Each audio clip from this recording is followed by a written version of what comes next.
दीप प्रज्वलन करून या कार्यक्रमाची सुरुवात करण्यात आली। या प्रसंगी माध्यमिक आणि उच्च माध्यमिक शालांत परीक्षेत शहरातून पहिल्या 3 मध्ये येणाऱ्या एकूण 19 विद्यार्थ्यांचा मान्यवरांच्या हस्ते स्मृतिचिन्ह देऊन गौरव करण्यात आला। तसेच गरजू आणि होतकरू विद्यार्थ्यांसाठी फाउंडेशनद्वारे वार्षिक शिष्यवृत्ती स्थानिक सर्व माध्यमिक शाळांच्या प्रत्येकी 2 विद्यार्थ्यांना पाहुण्यांच्या हस्ते वितरित करण्यात आले। एकूण 14 विद्यार्थ्यांना प्रत्येकी ₹3000 शिष्यवृत्तीचा चेक प्रदान करण्यात आला। या प्रसंगी उपमुख्याध्यापक दिनेश चुर्रे यांनी आपले विचार मांडताना उमरेड यूथ फाउंडेशनच्या समाजातील गरजूंकरिता सकारात्मक प्रयत्नांचा उल्लेख करीत या उपक्रमाची प्रशंसा केली। तर युवा उद्योजक वसंत डांगरे यांनी चिकाटीने उत्तम व्यवसाय करून नाव लौकिक करू शकतो असे सांगत विद्यार्थ्यांना मोलाचे मार्गदर्शन केले। यावेळी विद्यार्थी, पालकवर्ग, शिक्षक वृंद आणि गणमान्य नागरिक उपस्थित होते। या कार्यक्रमाचे संचालन संजय चाचरकर आणि रितेश राऊत यांनी केले, तर आभार गौरव रहाटे यांनी मानले।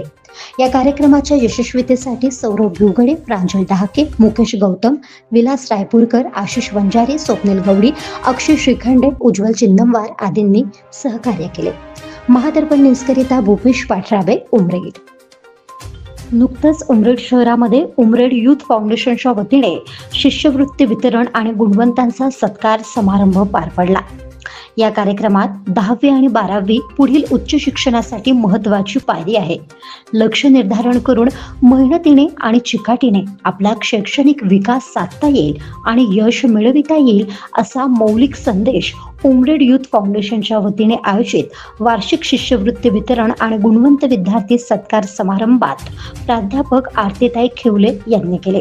जीवन विकास विद्यालय येथे पार पडलेल्या या कार्यक्रमाप्रसंगी प्रमुख वक्त्या म्हणून महिला कला महाविद्यालयाचे विभाग प्रमुख प्राध्यापक आरतीताई खेवले, प्रमुख अतिथी म्हणून शिवकाशी डेव्हलपर्स अँड बिल्डर्सचे संचालक वसंता डांगरे, विशेष अतिथी जीवन विकास विद्यालयाचे उपमुख्याध्यापक दिनेश चुर्रे, उमरेड यूथ फाउंडेशनचे संस्थापक अनिल कुमार गोविंदाणे, संयोजक सचिन कुईकर, अध्यक्ष दीपक पटले या मंचावर उपस्थित होते आणि इतर मान्यवर मंडळी या कार्यक्रमात प्रामुख्याने उपस्थित होते।